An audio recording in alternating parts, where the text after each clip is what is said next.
We're still having coffee with the Director of Food Services, Tom Stewart.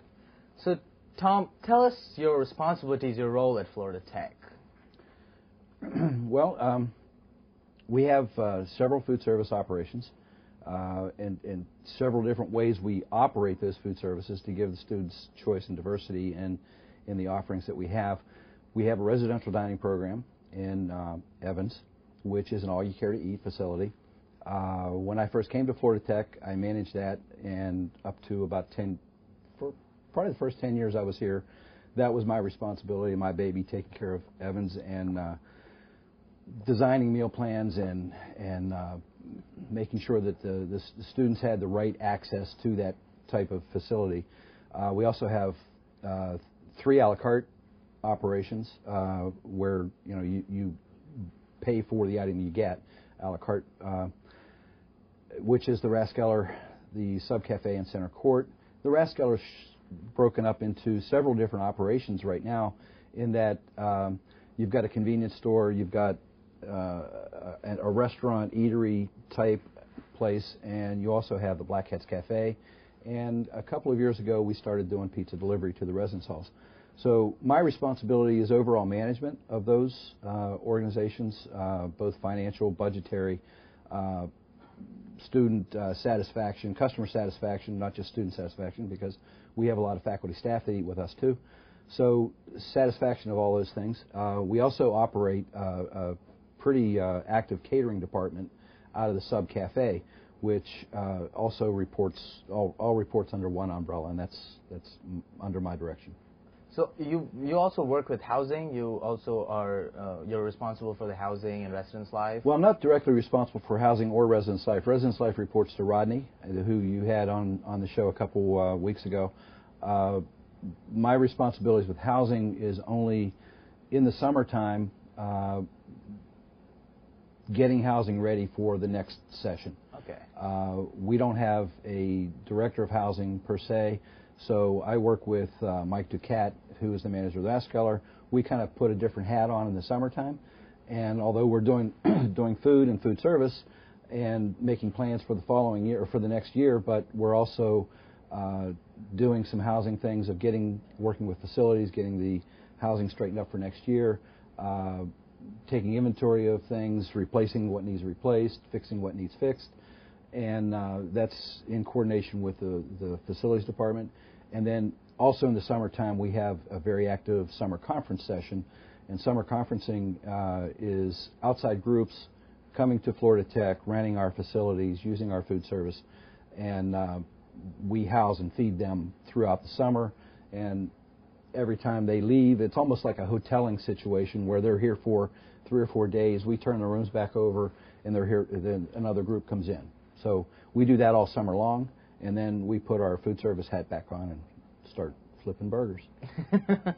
So this leads to the summer. You're basically doing a cleanup job, I think, like in a way, and running a kind of a makeshift. Yeah, hotel. in a way. When all the students leave for in May, we take the first 2 or 3 weeks. We have a student staff that we hire that we call the summer conference staff. They're with us the whole summer. It's usually 6 to 8 students, and we take a few of our own food service staff and put that all together. We go through each residence hall room one by one, take inventory, make sure that what needs replaced gets replaced, what needs fixed gets fixed. Okay, now we've talked about the past. We're going to step into the future at Florida Tech. That we've been talking about it on the show. We've talked to the president about it, and it's all in the air. The new residence halls are coming up. With that is coming up the new dining services, right? Mm-hmm. So tell us what's going on with the whole dining services that are coming up. Okay. I can't give you a lot of detail right now because the plans are still being done, but I think what you'll find in the end, I think what the end result is going to be is a food service facility on the south side of Clemente. I believe it'll be a large all-you-care-to-eat facility, but it'll be totally different from what you see in Evans. What's in Evans is constricted somewhat by the facility itself, where we hide the food behind the wall. The new facility will be an open facility when you come in. There'll be a marketplace style where food will be prepared in front of you. It'll be smaller batches being made as people are ordering them. We intend to have 6 or 7 different stations. There will not be any one long serving line where you're walking down with your tray. Getting away from the institutional feel and look altogether. It'll be more of a commercial feel, like you would be in any kind of restaurant off campus somewhere else. Okay. So we're very excited about the format of it. I can't give you any more real details than that because it's still in the planning stages. Do you know approximately when this is going to all come together? That's one of the things I don't know because it's still in the planning stages. It's going to have to go through plan review and permitting and all of that. So I don't even know when we would even break ground for it. I would anticipate a building of this size and the nature of the building would take probably, I'm guessing, I'm not a contractor or construction person, but I'm guessing that it would take between I would say 14 and 18 months for construction, just because of the nature of the building. It's not like building a box. I mean, right. A food service facility of this type, there's a lot of electric, a lot of utilities coming in. You've got all your gas lines, your water lines, your drains, and everything needs to be placed in the right spot and everything brought to that place. So it takes a little longer to build that. Where would this building be located on the campus? Right now, the plans are just south of Clemente, next to the new swimming pool. Oh, okay. That's a good spot for that. So, and will the president? The thing that we like about the location is its proximity to the academic core. Right. Right now, when if you look at the campus, it's a long and skinny campus, and all the food service is up here on the north side, and there's nothing on the south side.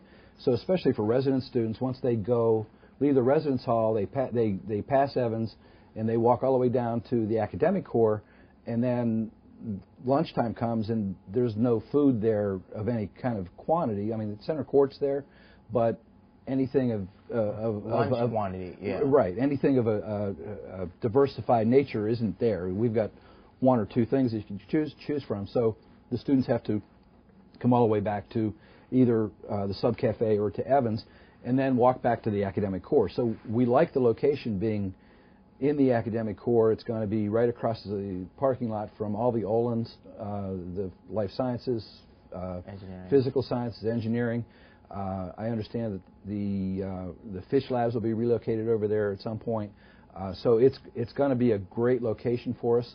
And the other thing that I like about the location is even in the evening, the traffic seems to be centered around Clemente Center, where students tend to congregate and go to work out, play, watch the games, whatever, and the food service is right next door. So we really like that location. And the new residence halls are coming. The residence halls on the south side. So that's going to be beneficial. With the residence halls on the south side, there's going to be 382 or 84 beds on the south side of campus, and so that puts that location almost geographically centered between Columbia Village, and the South Village.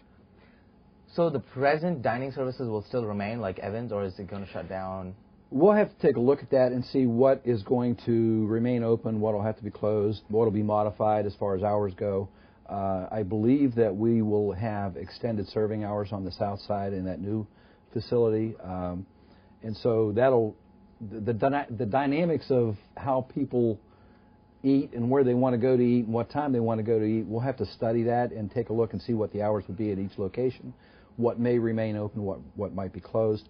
I don't think you'll see anything drastic as far as the a la cartes go. There might. I'm not sure what will be done with Evans. Evans, if it remains open, needs to be closed at least for a year to have some major renovations done. And if you look at the amount of students we have on campus,